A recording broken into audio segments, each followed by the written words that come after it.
But let's be clear, immigration enforcement is solely the responsibility of the federal government. We'll hear today from state officials in Minnesota who will shine a light on how they cooperate with ICE, despite the administration's rhetoric to the contrary.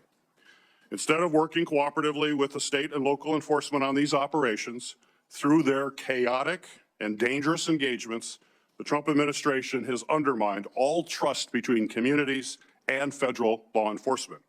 In doing so, they have made it harder for local police to protect public safety and address crime in their communities.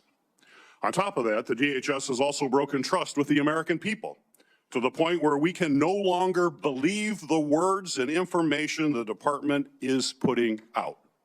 For example, in the aftermath of the horrific shooting deaths of Renee Good and Alex Preddy at the hands of DHS officers, Secretary Noem and other officials rushed to smear two citizens exercising their First Amendment rights as violent threats and as domestic terrorists.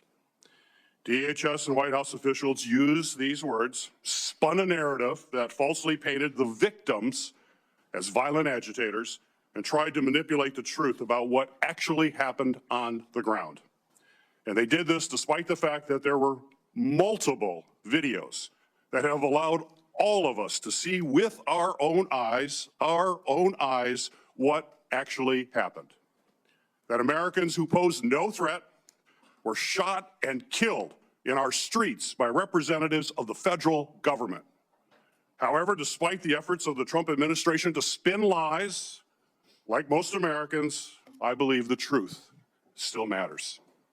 I believe that every federal law enforcement officer has a responsibility to conduct their work in a professional manner and in accordance with the law.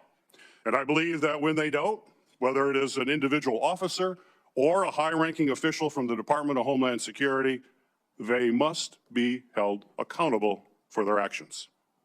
Today's hearing is about holding DHS accountable for the terror that they have unleashed in our communities through these violent, excessive, and unprofessional tactics. And as I said before, I expect to hear more excuses than admissions of error from the DHS officials. So with that in mind, I want to remind everyone exactly what we're talking about today. Got a brief video. If you'd put the brief video up, this is what we're talking about today.